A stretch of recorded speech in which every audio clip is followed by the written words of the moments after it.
আমার ডিভোর্স আর আমার স্বামীর দ্বিতীয় বিয়ের তারিখ একটাই। আর ডিভোর্সের একমাত্র কারণ ছিল ডাক্তার বলেছে আমি আমার স্বামীর বংশ রক্ষা করতে পারবো না। আমি সুমি, দেখতে সুন্দরী হওয়ায় পড়ার সময়ই ফয়সালের সাথে আমার বিয়ে হয় পারিবারিকভাবেই। ওদের আর্থিক সামাজিক অবস্থান আমাদের তুলনায় অনেক ওপরে। আমাকে দেখে ফয়সালের ভালো লেগে যায়, তাই তার মা আমাদের অবস্থা জেনেও এ বিয়েতে রাজি হয়ে যায়। বিয়ের 7 বছর খুব ভালো কাটলেও যখন আমি মা হতে পারছিলাম না, তখন এই ডাক্তার সেই ডাক্তার করতে করতে আর দৌড়াদৌড়ি করে বিভিন্ন টেস্ট করাতে করাতে কখন যে আমার প্রতি ওর ভালোবাসা কমতে শুরু করেছিল বুঝতেই পারিনি। সব রিপোর্ট দেখে শেষে যখন এক ডাক্তার বলেই দিল যে আমি কখনো মা হতে পারবো না, তখন থেকেই পরিবারের অন্যান্য সদস্যের সাথে ফয়সালেরও চেহারা চেঞ্জ হয়ে গেল। প্রথমে মানসিক নির্যাতন, তারপরে শারীরিক। সবাই মিলে এমন পরিস্থিতি তৈরি করলো যে আমি যেন বলি আমাকে ডিভোর্স দিয়ে তুমি আরেকটা বিয়ে করে তোমার বংশ রক্ষা করো। করেছিলামও তাই। সহ্য করতে না পেরে একদিন বলেই ফেললাম, আমার চেয়ে যখন তোমার কাছে বংশ রক্ষাই বড়, তবে তুমি আমাকে ডিভোর্স দিয়ে দাও। ওরা যেন এই দিনটারই অপেক্ষা করছিল। আমার শাশুড়ি 7 দিনও লাগেনি মেয়ে খুঁজে বের করতে। মেয়ে একটু কালো হলেও চেহারা সুন্দর। সবচেয়ে বড় কথা, বংশ রক্ষা করতে পারলেই হলো। ওর বিয়ের আগের দিন রাতে ও আমাকে জানালো পরের দিন তার বিয়ে। সকাল সকাল যেন সব ব্যাগপত্র গুছিয়ে নিই। আমাকে নিয়ে উকিলের কাছে গিয়ে ডিভোর্স পেপারে সাইন করে আমাকে ভাইয়ের বাসায় পৌঁছে দিয়ে ফিরে এসে ও বিয়ের পিঁড়িতে বসবে। আমিও রাতেই সব গুছিয়ে রাখলাম। সাথে স্মৃতি হিসাবে আমাদের একটা ছবিও নিলাম।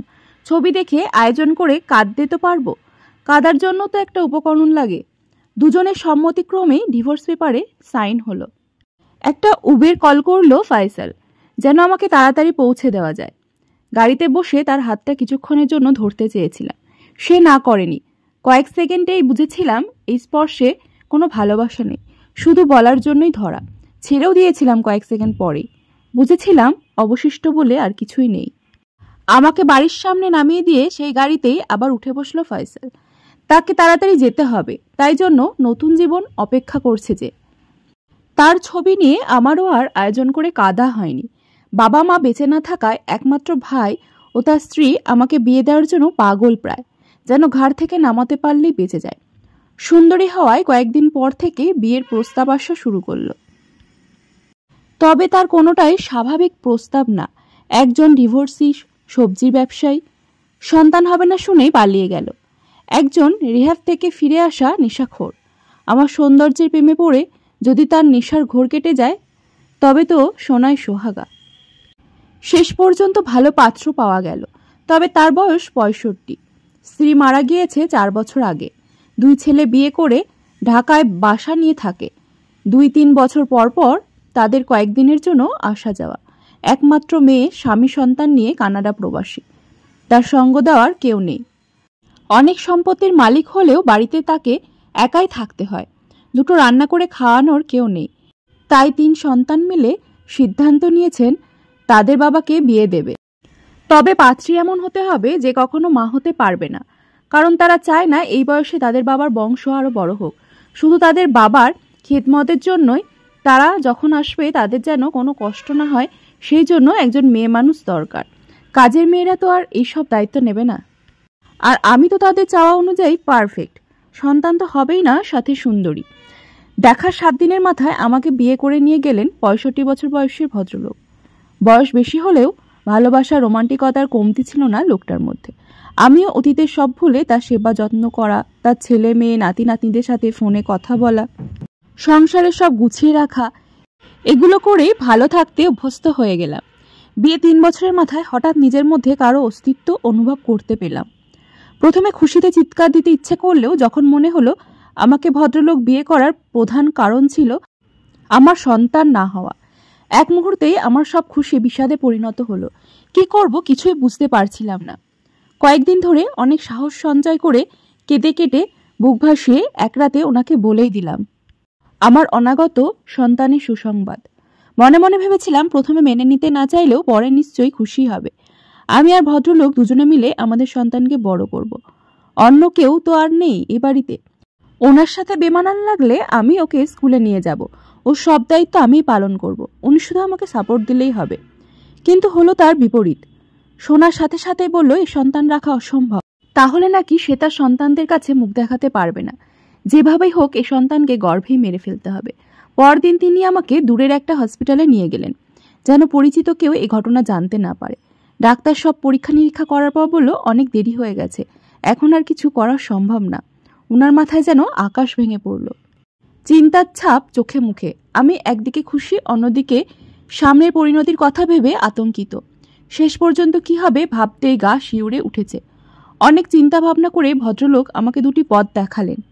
এর যে কোনো একটা আমাকে বেছে নিতে হবে, তাছাড়া আর কোনো অপশন নাই। একটা পথ হলো সন্তান না হওয়া পর্যন্ত সবার কাছ থেকে আমাকে পালিয়ে থাকতে হবে। সন্তান হওয়ার পরই সে ভালো পরিবার দেখে অন্য কাউকে সন্তান দত্তক দিয়ে দেবেন।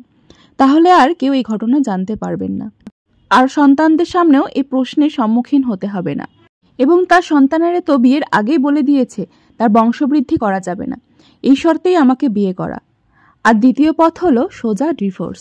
আমি নিজেই তাকে ডিভোর্স দিলে সে সন্তানদেরকে বলবে আমার অন্য সম্পর্ক থাকায় আমি তাকে ডিভোর্স দিয়ে চলে গেছি, আর কিছুই করার ছিল না। তাহলে সন্তানরা আর কোনো কিছু জানতে চাইবে না। মানে অবস্থাটা এমন যে তুমি চলে যাও, না হয় আমি তোমাকে দিয়ে আসি।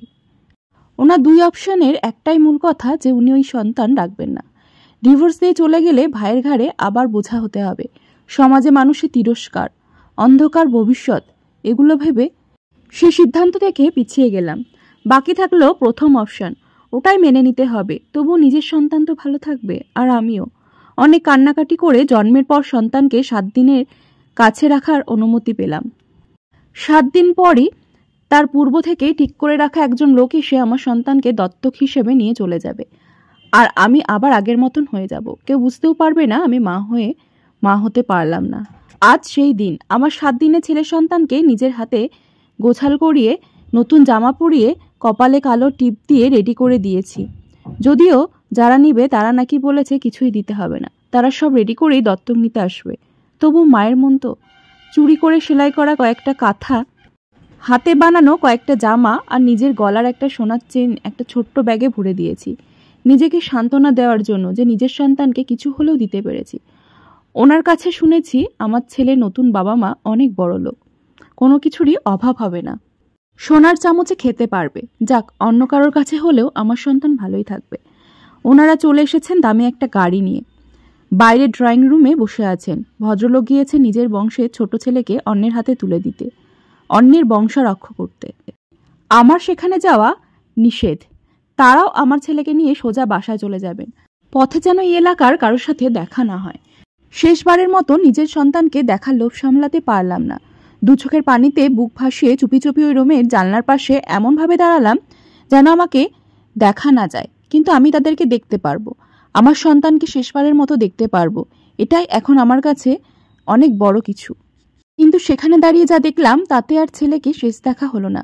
কারণ যারা আমার সন্তানকে নিতে এসেছেন তারা আমার প্রাক্তন স্বামী আর তার স্ত্রী। ওদের দিকেই আমার চোখ আটকে গেল। আমি যেন নিজের চোখে বিশ্বাস করতেই পারলাম না। আবার দেখলাম, বারবার দেখলাম, না আমার ভুল হচ্ছে না তো? ওই তো ফয়সাল। এত বছরেও একটুও পরিবর্তন হয়নি, ঠিক আগের মতোই আছে। তার মানে আবার বিয়ে করেও তার বংশরক্ষা হয়নি। তাহলে আমি কি দোষ করেছিলাম? আমাকে পাশে রেখেও তো সন্তান দত্তক নিতে পারত। একই অপরাধের শাস্তি দুজনের জন্য দুরকম কেন? সব কষ্ট শুধু আমাকেই কেন সইতে হবে? আমার সাথেই কেন এত অবিচার? শেষে কি হলো? তার বংশ রক্ষার দায়িত্ব আমার ওপরই এসে পড়ল। আমার মাধ্যমেই আমার স্বামীর বংশ রক্ষা করা হবে, যখন আমি তার স্ত্রী নই। ভাগ্যের কি পরিহাস! একজনের বংশ রক্ষা করতে পারবো না বলে আমাকে ছেড়ে দিল, আরেকজনের বংশবৃদ্ধি করবে না বলে আমার সন্তানকেই ওই একজনের হাতেই তুলে দিল। তার স্ত্রী সন্তানই তার বংশ রক্ষা করবে, যখন সে তার স্ত্রী নয়। সে কোনোদিনও জানবেই না সন্তান না হওয়ার কারণে যে স্ত্রীকে ডিভোর্স দিয়েছিলে সেই স্ত্রী তার বংশ রক্ষা করছে।